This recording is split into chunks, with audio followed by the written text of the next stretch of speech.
여러분들은 요즘 나오는 노래들이 길이가 어느 정도 된다고 생각을 하시나요? 보통 이렇게 가수들이 부르는 노래들이 짧은 거는 한 3분이 안 됩니다. 한 2분 얼마에서 3분 가까이 되고 좀 길어도 4분, 한 5분 넘어가면 아주 길게 느껴지죠. 근데 이제 예전에 음악들, 클래식 음악들 같은 경우에는 뭐 보통 10분 이렇게 다 넘고, 특히 오케스트라가 연주하는 교향곡 같은 경우에는 뭐 40분, 50분씩 이렇게 돼요. 그리고 악기도 엄청 많이 사용하고 그래서 되게 복잡을 하죠. 오케스트라가 이렇게 연주를 하려면 지휘자도 중요하고 각 단원들도 중요하고 또 화합도 잘 맞아야 됩니다. 그래야지 좋은 소리가 날 수 있어요. 복음의 사역도 오케스트라 공연하고 비슷하다 이런 생각이 듭니다. 성부 하나님은 공연의 기획자, 단장이시고 성자 예수님은 그 오케스트라가 연주해야 되는 그 연주곡이라고 할 수 있어요. 성령은 누구신가? 성령은 지휘자시고 오케스트라 각 단원들은 여러분들 성도들이기도 하면서 또 교회다 이렇게 말할 수 있을 겁니다. 중요한 건 오케스트라 단원들이 각자가 연주를 잘 하는 것도 중요하지만 아무리 나만 혼자 잘한다고 될 일이 아니에요. 그래서 서로 보조를 잘 맞춰야 됩니다. 또 때로는 나는 뒤로 빠져주고 어떤 파트가 더 부각이 되도록 이렇게 연주가 돼야 될 때도 있어요. 이 모든 일은 다 누가 지휘를 하냐? 지휘자가 지휘를 하잖아요. 성령이 지휘하시는 것 따라서 성도들과 교회가 잘 화합하고 맞춰줘야 됩니다. 그래서 이 사도행전에 보면은 이 성령이 지휘하시는 이 복음의 사역이 잘 나타나 있어요. 그 대표적인 것으로 앞쪽에서 우리가 사도행전을 쭉 읽어보다 보면 주인공이 예수님의 12제자들 이렇게 시작을 해요. 그러다가 7명의 일꾼들, 소위 말하는 우리가 7집사들이라고 하는 사람들로 이렇게 약간 전환이 돼요. 그리고 나서 후반으로 넘어가는 측면에 누가 등장하냐면 바울이라는 사람, 처음엔 이름이 사울이죠. 사울이라고 불리는 사람이 이렇게 등장을 해요. 그래서 사람 중심으로 사도행전을 보면 마치 중간중간에 주인공이 바뀌는 것처럼 보이는데 주인공은 사람이 아니고 이 모든 것을 주관하시는 성령 하나님이시고, 그죠? 베드로가 되든 사도들이 됐든 7집사가 됐든 그 뒤에 바울이라가 이름 불리는 사울이 됐든 그들이 전하는 복음은 다 똑같은 그리스도의 복음이라는 거예요. 그게 조화를 이루고 있습니다. 그래서 제가 이 사람들을 이렇게 성령이 고르시는 걸 보면 마치 오케스트라에서 단원을 뽑는 것 같은 그런 느낌이 들 때가 있어요. 어떤 것을 잘 하는 사람들, 그죠? 예, 자질이 있는 사람들 뽑지 않습니까? 7집사를 뽑을 때도 그렇게 뽑았어요. 그리고 이제 이 후반부를 연주해 나갈 중요한 솔리스트 같은, 그죠? 독주 연주자 같은 사람을 뽑게 되는데 그 사람이 바로 누구냐? 바로 바울이라고 하는 사람이에요. 당분간은 그의 이름을 그냥 사울이라고 부르겠습니다. 왜냐하면 아직까지 이름이 바울로 바뀌지 않았어요. 이 사울이라고 하는 청년이 언제 등장하는가 그랬더니 스데반이 죽을 때 등장합니다. 7장 58절에 보면 성 밖으로 내치고 돌로 칠세 증인들이 옷을 벗어 사울이라 하는 청년의 발 앞에 두니라 이렇게 되어 있습니다. 이 사울이 누구인가 이제 뭐 성경에 보면 기록이 여기저기 파편적으로 남아 있는데 일단 그의 출생지가 다소라고 하는 곳이라고 되어 있어요. 다소는 어디냐면 현재 터키 남부의 항구 도시인데 어떻게 생각하시면 되냐면 이제 이스라엘에서 위로 쭉 올라가면은 레바논, 시리아하고 레바논이 나오고 그 시리아 이제 레바논을 감싸고 있어요. 시리아가 바닷가 쪽으로. 그래서 거기를 조금 더 올라가면 이제 터키가 나오는데 시리아에 가까운 도시가 바로 이 다소라고 하는 도시예요. 그래서 그 다소에서는 우리가 이제 키프로스 혹은 사이프러스라고 하는 지중해 있는 섬하고도 가깝고, 시리아에서 터키로 들어가는 길목에 있기도 하고, 또 고린도나 저기 그리스 또 이렇게 통과해가지고 로마로 가려면은 여기를 가야 되는 도시예요. 이 도시는 그 알렉산더 대왕 사후에 헬레니즘 문화의 중심 도시가 되었고, 스토아 학파 철학자들도 많이 활약했던 도시라고 합니다. 그 초대 교부라고 할 수 있는 제롬이라고 하는 사람이 구전을 통해서 이 사울이라고 하는 사람의 부모가 어떤 사람들인지 기록을 남긴 것이 있는데, 그 부모가 원래 기스갈라라고 불린 한 성읍 출신이고, 주전 1세기 로마가 팔레스틴을 점령하고 그럴 때 다소로 도피한 사람들이다, 이런 기록을 남긴 적이 있습니다. 뭐 사실성 여부는 확실치 않지만 확실한 거 하나는 사울이 부모로부터 로마의 시민권을 물려받았다는 거예요. 그러니까 그 부모가 그냥 보통 유대인은 아니고 그냥 유력한 유대인이 아니었나, 이런 생각이 들어요. 게다가 이 상업 도시이자 철학의 도시에 이렇게 거주하게 됐는데, 이 부모가 사울을 철저한 유대인으로 교육을 시켰던 것으로 보입니다. 그가 자신을 소개할 때 자신이 베냐민 지파다 이런 말을 해요. 그런데 여러분들도 알다시피 이스라엘이 이제 멸망하고 북이스라엘 남유다 다 멸망하고 나중에 돌아오게 되잖아요. 그 뒤로 점차 이스라엘 각 지파들 구분이 거의 없어지고 그냥 통칭해서 뭐라고 부르냐면 유대인이라고 불러요. 유대인은 무슨 뜻입니까? 유대 나라 사람이다 이런 뜻이기도 하고, 유다 지파 사람이다 이런 뜻이에요. 그러니까 다른 11지파는 거의 이렇게 지파로서 내가 누구다라고 하는 출신을 거의 좀 확실치 않게 이게 다 묻혀버렸다는 거죠. 그런데 그럼에도 불구하고 자신을 특별히 베냐민 지파라고 이렇게 탁 지칭한 걸 보면은 유대 신앙을 강하게 배우고 자랐다는 걸 알 수 있어요.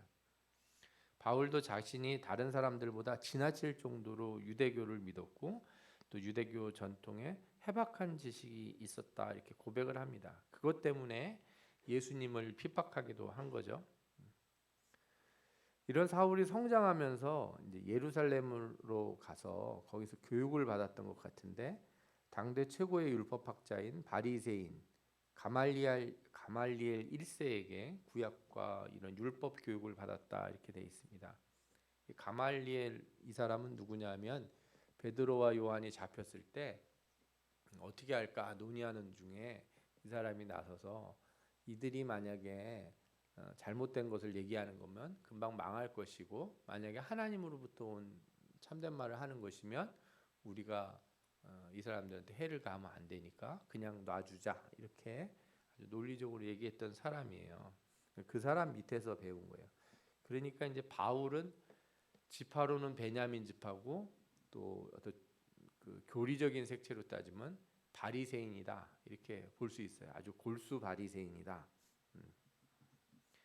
그러니까 이 바리새인 소속으로 율법과 성경에 대해서 많이 알고, 또 자신이 살았던 그 다소의 문화적 배경을 생각해 볼 때 그가 분명히 세상의 철학, 스토아 철학 같은 데에 대한 지식도 많이 가지고 있지 않았나, 이런 생각이 듭니다.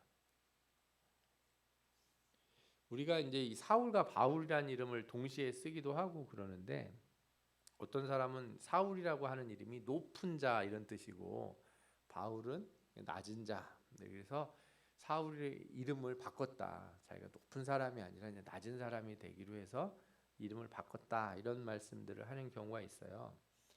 그런데 이제 정확히 말씀을 드리면, 사울이라고 하는 이름은 히브리어 동사 샤알에서 나온 것으로 보입니다. 그리고 이 뜻은 간구함, 요청, 그러니까 기도하는 자, 뭐 이런 뜻의 의미를 가져요. 사울이.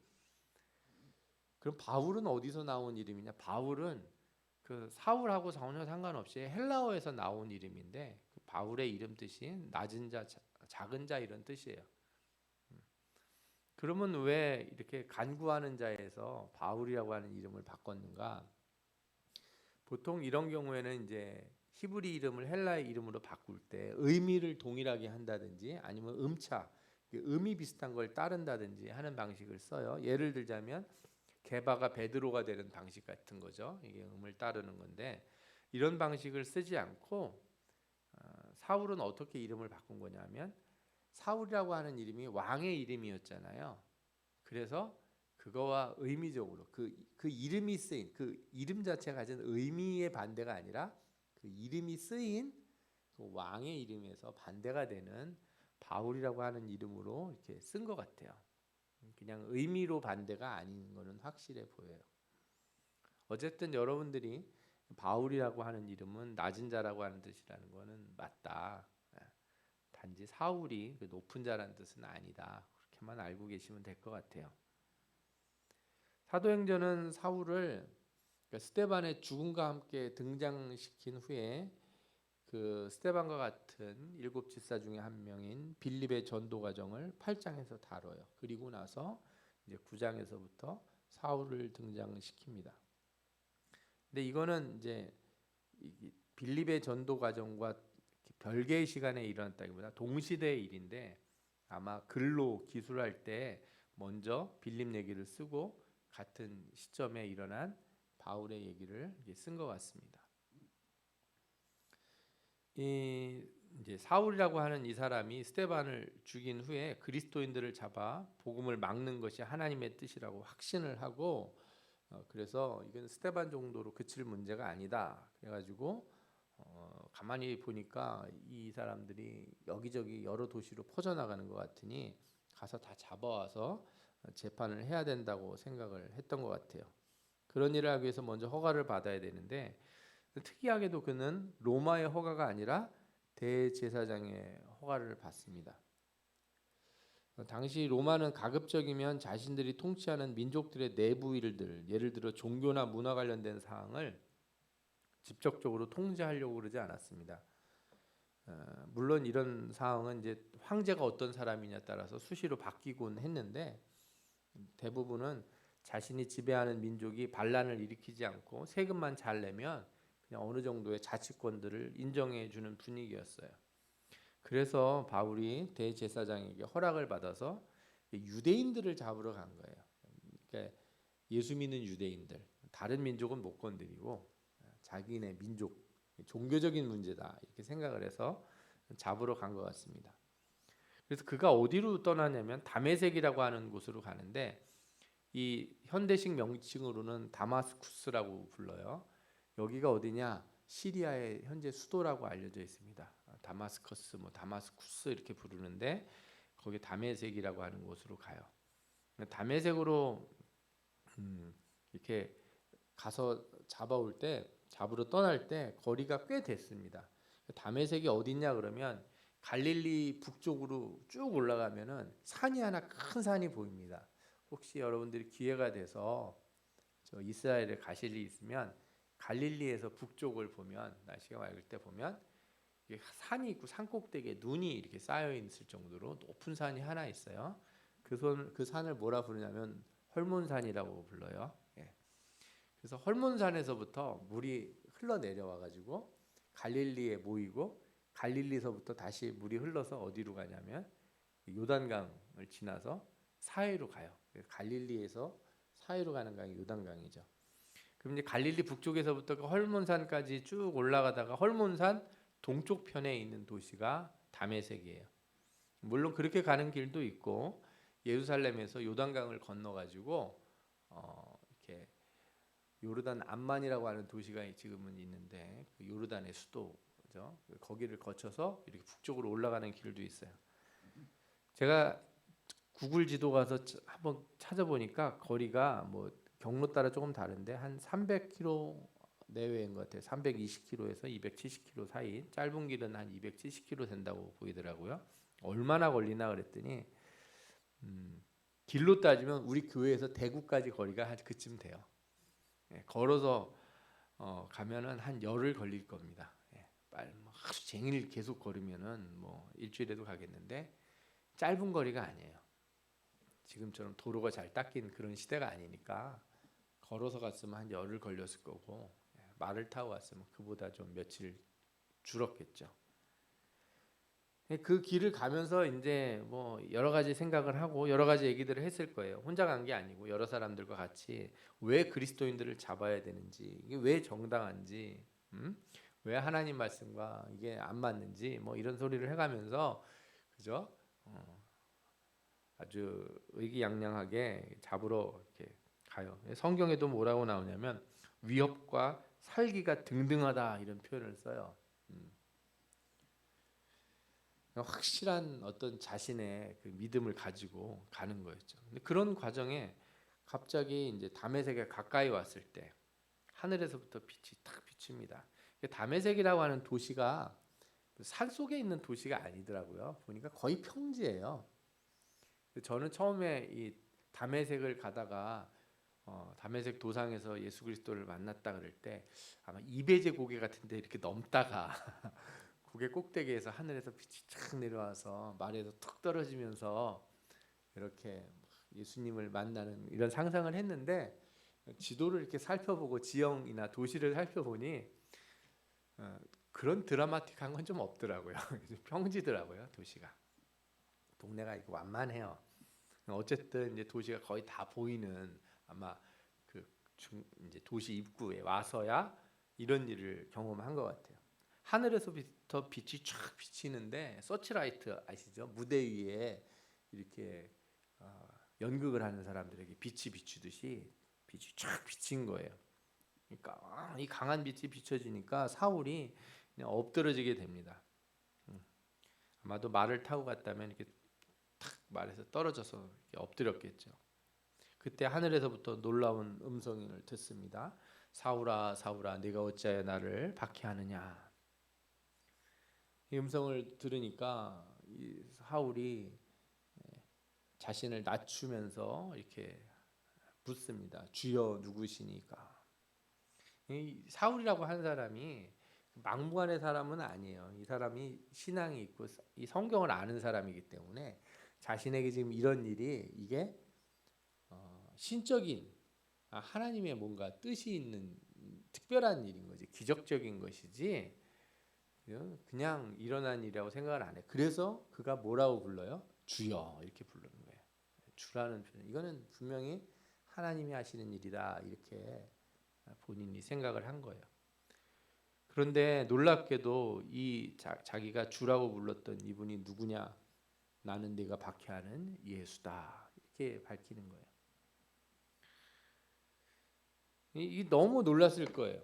자신은 이 사실 죽은 예수를 추종하는 자들을 잡으러 왔는데 그 죽었다는 예수가 자신에게 나타나는데 그냥 나타나는 것도 아니고 그냥 하나님의 특별한 능력과 같은 것으로 나타나니 얼마나 놀랐겠습니까?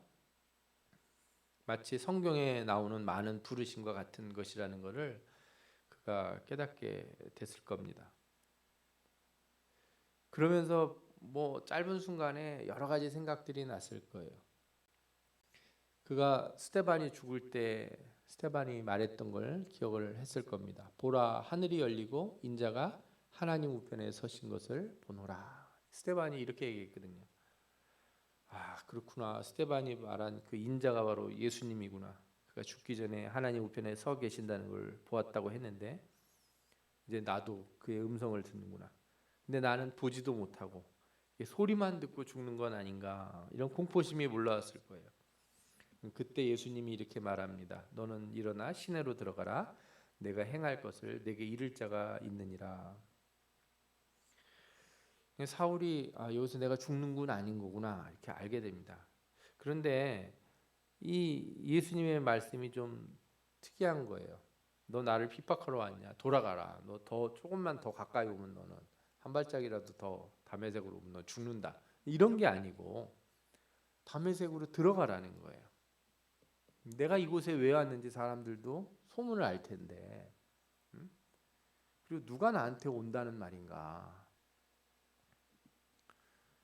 사울뿐만 아니라 같이 있던 사람들도 이 소리를 들었어요. 하지만 아무 말 못하고 그냥 서 있을 뿐이었죠. 그 사람들은 눈이 멀쩡했지만 사울은 엎드렸다 일어섰는데 아무것도 보이지 않았습니다. 눈먼 장님이 된 거예요. 사람들이 그를 인도해서 다메섹으로 들어가 직가라고 하는 곳에 있는 어떤 유대인 집에 데려다 줍니다. 저는 직가라고 그래서 그게 무슨 헬라어 이름인 줄 알았더니 말 그대로 고든 길이에요. 직가, 직가가 이제 길을 갖잖아요. 똑바른 길, 그런 도로가 있었나 봐요. 직가라고 하는 곳에 있는 고든 길에 있는 유대인 집에 데려다 줘요. 거기서 3일간 아무것도 먹지도 않고 마시지도 않고 깊은 침묵 가운데 들어갑니다. 아마 자기에게 물었을 거예요. 내가 여기를 왜 왔는가? 나는 무엇이 옳다고 여겼는가? 나는 도대체 내가 옳다고 생각하는 나의 믿음이라는 건 무엇인가? 그리고 이 예수는 누구인가? 자신은 하나님의 말씀과 율법에 충실한 사람으로서 잘못된 가르침을 전하는 자들을 잡아 죽여야 된다고 생각했는데 그게 아닌가? 만약에 예수가 바른 분이고 그의 가르침을 따르는 사람들이 다 올바른 사람들이라면 내가 큰 문제가 있는 죄인이 아닌가? 반대로 예수가 잘못된 자고 그의 가르침을 따른 자들이 다 거짓을 선동하는 사람이라면 어떻게 나한테 이런 일이 있을 수 있겠는가? 그가 3일을 금식하면서 그냥 아무것도 안 하는 게 아니라 그런 깊은 고뇌에 빠졌을 겁니다. 그리고 어느 날 그 3일이 됐을 때 아나니아라고 하는 제자가 옵니다. 이 아나니아라고 하는 사람은 예수님이 사울이 다메섹에 와 있음을 말해주고 그에게 가서 안수해서 시력을 회복해 주라 이렇게 명령하셨던 예수님의 제자 중에 한 사람이었어요. 그런데 아나니아는 예수님이 이런 환상 중에 이런 말씀을 했을 때 예수님에게 이렇게 얘기합니다. 주여, 이 사람이 대하여 내가 여러 사람에게 들은즉 그가 예루살렘에서 주의 성도에게 적지 않은 해를 끼쳤다 하더니 여기서도 주의 이름을 부르는 모든 사람을 결박할 권세를 대제사장들에게서 받았나이다. 그런데 예수님이 뭐라고 그러시냐면 가라, 이 사람은 내 이름을 이방인들과 임금들과 이스라엘 자손들에게 전하기 위하여 택한 나의 그릇이라. 그가 내 이름을 위하여 얼마나 고난을 받아야 할 것을 내가 그에게 보이리라. 이 말씀을 듣고 아나니아는 가서 마음에 안 드는 이 사울을 찾아가 안수를 해줘요. 그랬더니 사울 눈에서 이렇게 비늘 같은 게 떨어져 나갔다는 거예요. 그래서 눈이 보이게 되고 그 자리에서 즉시 세례를 받고 예수님의 제자가 됩니다. 사울이 회심하고 예수님의 제자가 되는 과정은 아주 드라마틱해요. 예수 믿는 사람을 잡으러 온 사람이 반대로 예수를 믿고 전하는 사람으로 됐으니까 이렇게 180도로 변한 사람의 이야기는 성경에 그렇게 많은 것 같지는 않아요. 반신반의하는 사람들이 예수 믿는 경우는 많이 나오지만 이렇게 예수를 못 잡아먹어서 막 안달인 사람이 갑자기 이렇게 변하는 것, 그런 사람이 또 누가 있을까 하는 생각이 듭니다. 그런데 앞서 말씀드린 것처럼 성령이 이 사울을 이렇게 부르시고 이렇게 택하신 특별한 이유가 있다고 생각이 들어요. 분명히 예수님의 12제자들도 있고 아나니아 같은 사람도 있고, 그죠? 사울에게 안수했던 사람도 있고, 또 빌립이 또 얼마나 전도를 잘했습니까? 이렇게 이디오피아 내시에게도 전도하고 막 이렇게 하는데 왜 새로운 사람이 필요했을까 하는 생각이 들어요. 물론 다른 사람들도 계속 전도의 일들을 해놨는데 왜 성경은 굳이 이 사울이라고 하는 사람을 통해서 새로운 전도의 일들을 이루게 하셨을까, 이런 생각을 해보게 됩니다. 제가 봤을 때 가장 큰 우리가 이제 본받아야 될, 사울을 통해서 본받아야 될 한 지점이 있는데 그것은 그가 가진 열정이라는 거예요. 예수님의 복음을 싫어하는 바리새인들은 많이 있어도 사울처럼 스스로 나서서 다른 도시까지 열흘이나 걸어가가지고 거기서 잡으러 오겠다고, 아마 돈 받고 한 게 아니라 자기 돈으로 했을 거예요. 이게 저는 되게 특이한 점이라고 생각해요. 어떤 사람이 자신이 가진 생각에 확신이 있어도 그렇게까지 행동을 하는 사람들은 많지 않아요. 내가 가진 믿음에 따른 행동을 그렇게 열정적으로 보이는 사람들은 그렇게 많지 않습니다. 물론 그가 가진 신앙이 잘못된 불완전한 것인 건 사실이에요. 그는 오신 메시아를 이해하지 못했고 스데반의 죽기 전 설교에서도 아무런 변화를 못 겪었어요. 그러나 예수님은 이 사울이 한번 깨지면 그의 신앙의 평상시 자세를 봤을 때 확고하게 변할 거라는 걸 알고 계신 거예요. 저가 바리새인으로서 다른 바리새인과 달리 아주 행동력이 강한 바리새인이라는 걸 아시니까 저런 사람이 바뀔 때 나의 일에 크게 쓰임을 받을 수 있겠구나. 예수님이 고르신 사람이라고 저는 생각이 들어요. 제가 세상에서 보면 전도하기 제일 어려운 사람들이 누구냐 그러면 예수님 반대하고 막 욕하고 이런 사람들이 아니고 어떤 사람들이냐, 얘기도 잘 들어주고, 그죠? 전도지 나눠주면 전도지도 받고, 사탕 주면 사탕도 받고, 얘기하자 그러면 막 얘기도 들어요. 언젠가 한번 내가 다시 한번 생각해 보겠다고. 이런 사람들이 제일 어려워요.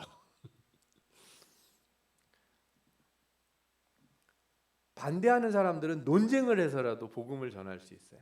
반대가 심한 사람은 막 설득을 하고 막 서로 부닥치고 싸워서 뭐가 잘못됐는지 지적을 해줄 수가 있는데 좋은 거라고, 종교는 참 좋다고, 교회 다니면 좋죠. 그런 사람들은 관심이 있는 건지 없는 건지 물에 물 탄 듯 술에 술 탄 듯 마치 지금이라도 복음을 듣고 믿음을 가질 것처럼 말하면서도 결국 그냥 세상으로 돌아가요. 세상도 별로 나쁘지 않아, 교회도 좋지만 뭐 이러는 거죠. 관심이라고 하는 것, 이게 뭐 우리는 세상 사람들도 다 영혼에 대한 관심이 있어요. 죽은 다음에 어떻게 될까 궁금하기도 하고 이런 생각을 안 하는 사람은 없습니다. 근데 문제는 뭐냐면 그걸 깊이 생각해 보면 어떤 벽에 도달하거든요. 그러면 그 벽에 도달했을 때 이게 도저히 나는 못 참겠다,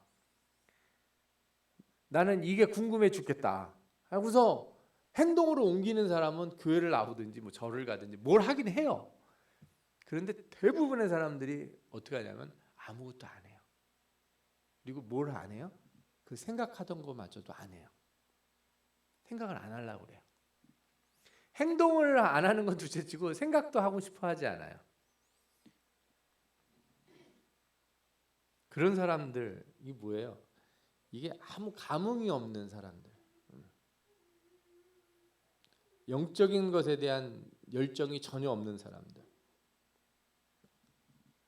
영생에 대한 관심이 없고 열정이 없는 사람들은 뭐와 같냐? 허무주의와 다를 바 없어요. 그냥 인생 죽으면 끝이지 뭐. 왜 이렇게 열심히 사세요? 그냥 사는 거지 뭐. 이러면은 예수 믿기 어렵습니다. 아니, 그런 마음으로 예수를 믿으면 하나님이 뭘 시키기가 어려워요. 왜?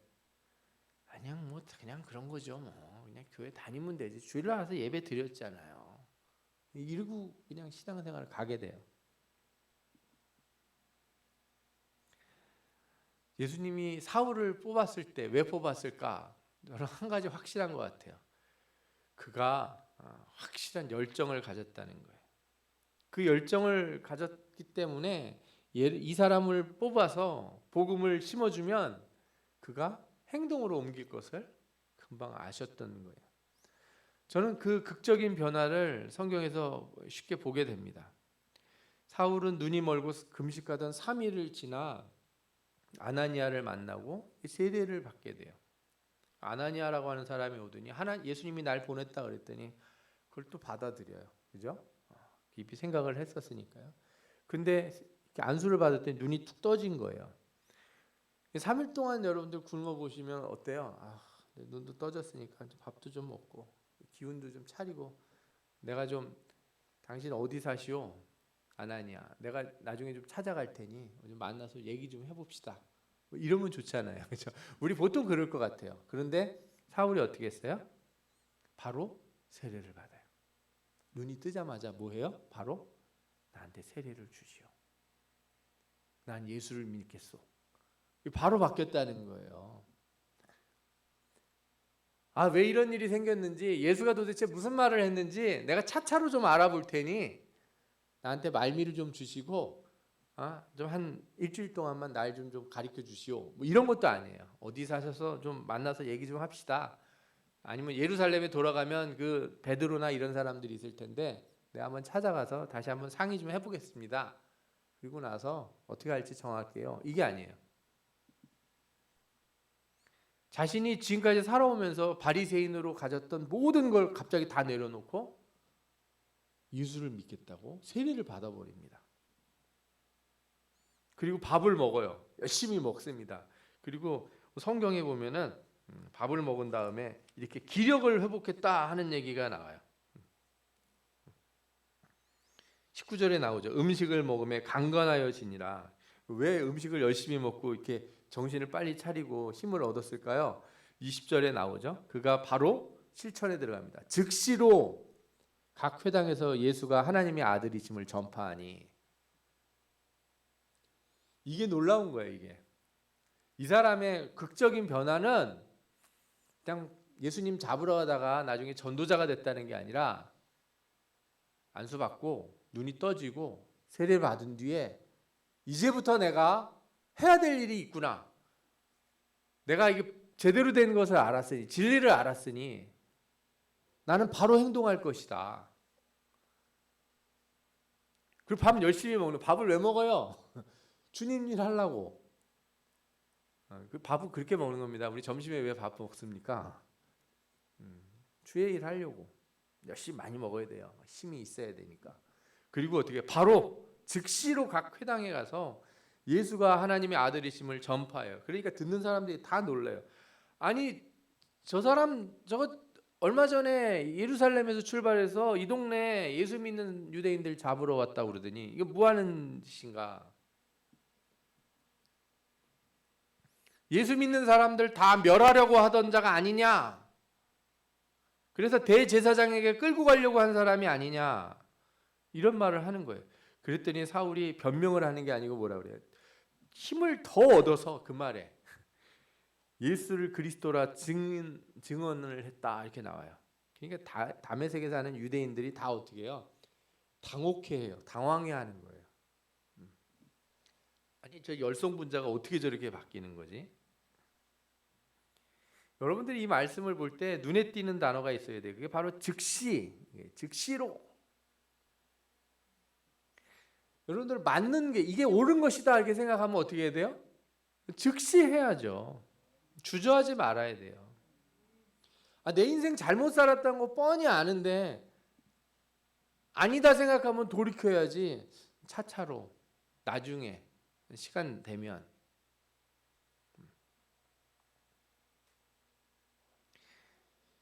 하나님이 예수 그리스도가 성령님을 통해서 사람을 뽑을 때 참 이런 사람을 뽑는구나. 제가 말씀 보다가 저를 너무 이렇게 사울하고 비춰보니까 나는 이건 참 문제가 많은 인간이구나. 제가 전형적인 차차로 나중에 인간이거든요. 그거 좀 치워라 그래도 이따가 할게요. 어렸을 때부터 그랬대요. 저희 목사님 말로는. 세상에 많은 사람들이 하나님이 보여주신 큰 기적 같은 일을 인생에서 경험했는데도 처음에 이게 해결만 되면 주님 말씀대로 살겠습니다. 제가 이 문제만 해결되면 제가 주님 목숨을 걸고 주의 일 하겠습니다. 이런 사람들 많이 있잖아요. 그런데 막상 해결돼도 어떻게 해야 돼요? 시간을 좀 끌다가 이제 이따가 할게요. 요것만 정리하고 맨날 말로만 결심하고 그죠? 즉시로 실천하지 못하는 사람이 얼마나 많은지 몰라요. 저는 아직도 기억나는 게 우리 목사님이 병원에서 근무하실 때 만났던 어떤 그 환자 얘기를 기억을 합니다. 젊었을 때 주의 일 하겠다고 다짐을 하고 이렇게 했는데 너무 어려우니까 애들 좀 키워놓고 쟤들 학교만 졸업하면 그러다가 장가 좀 보내고 뭐 이렇게 하다 보니까 시간이 딱 지나가서 노인이 돼가는 거예요. 나이가 먹어서. 주님은 기억을 하고 계시는 거죠. 너는 그때 이렇게 한다고 그러지 않았냐? 이렇게 물으셨다는 거예요.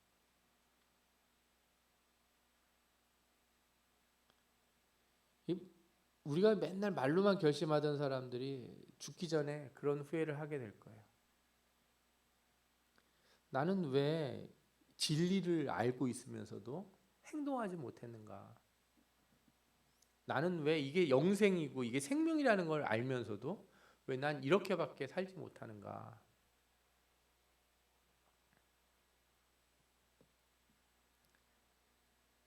뭐 하나 시켜도 언제 될지도 모르고 안 한다는 것도 아니고 한다는 것도 아닌 그런 사람은 복음의 큰 그릇이 되기 어렵지 않을까 하는 생각이 들어요.